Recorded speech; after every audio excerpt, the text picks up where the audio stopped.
Oh, you.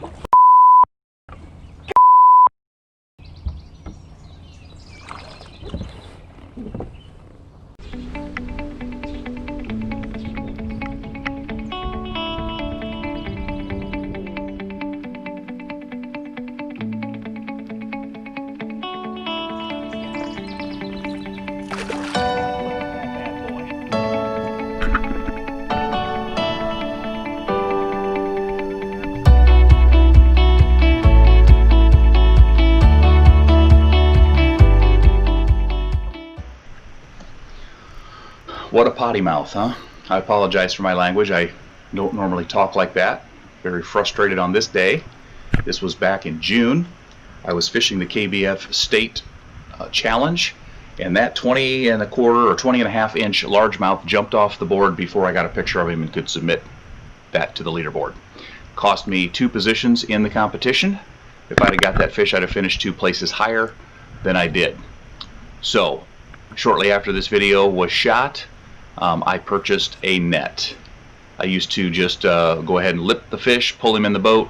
I had a fish gripper that I'd put him on and let him swim around, and I'd either lay the board on my lap or across the gunnels like you're going to see here and get a photo. In this case, I draped my feet and let him hang in the water, and that fish jumped off the board. So next thing I did, purchased a donkey leash through Fish USA. It's something you can clamp on the lower jaw of the fish, and I do that before I remove the hook. I've learned through KBF that it is permissible to leave a fish hooked when you measure it.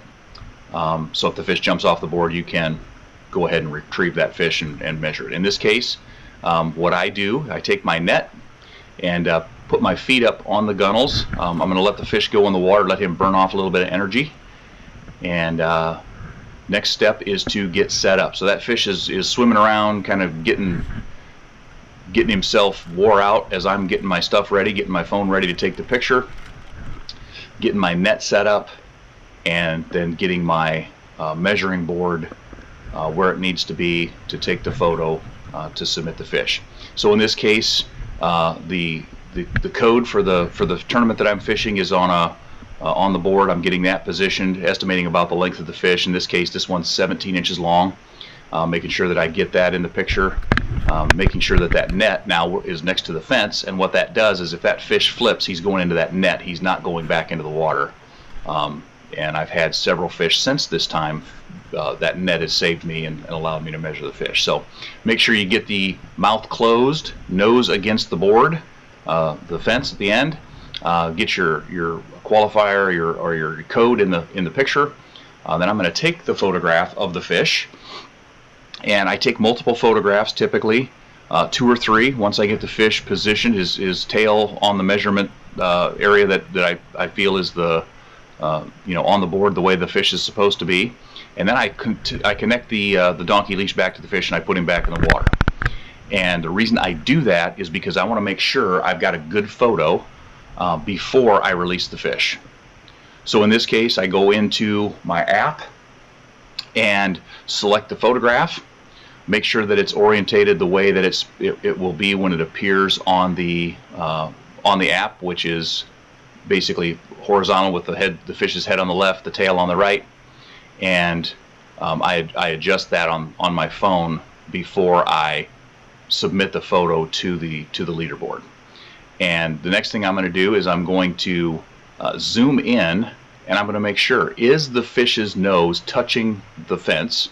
Is the tail flat on the board? And at the measurement I thought it was. And then is my competition code in the photo, and is it clear?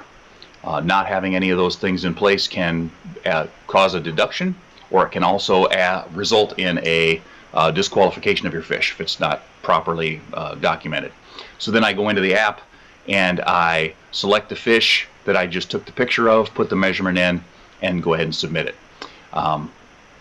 Just that's kind of the process that I go through with each fish. And then once that fish is submitted to the leaderboard, then and only then do I go ahead, release it back into the water.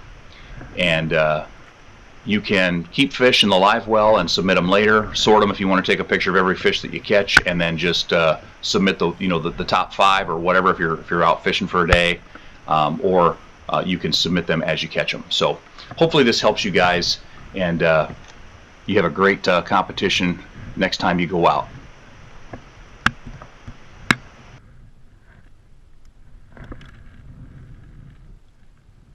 It's a nice looking bass.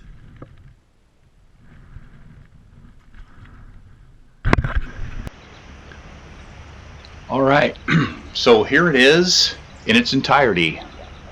The clip that caused me to swear that day. So I'm fishing with a whopper plopper, and I hooked into this fish near the bank.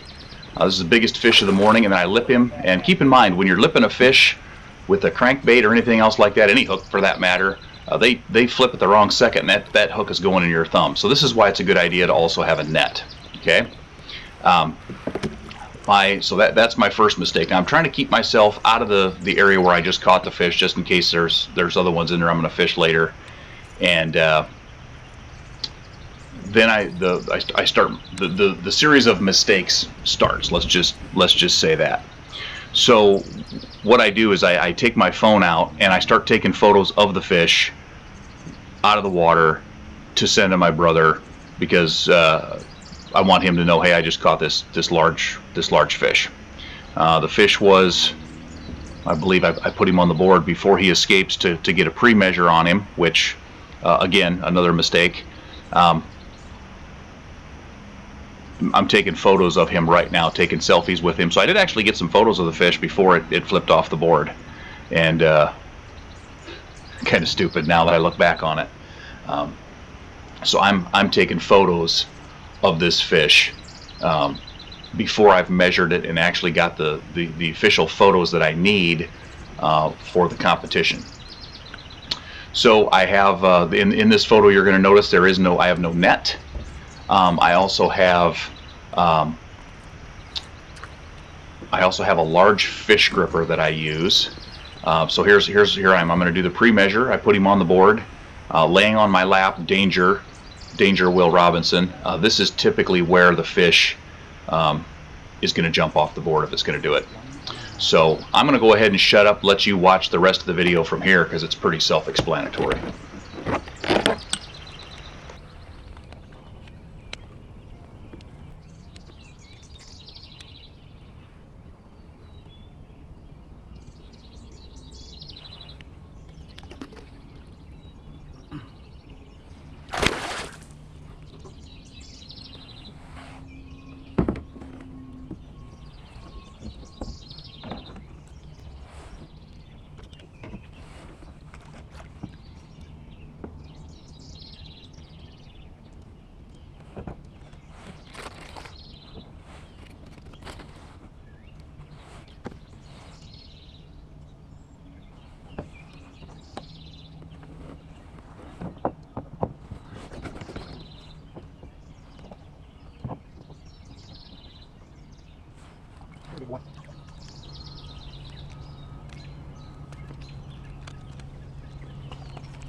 This should have been my first tip. This fish is getting jiggy. I should have put him back on and let him settle down a little bit more, put him back on the leash.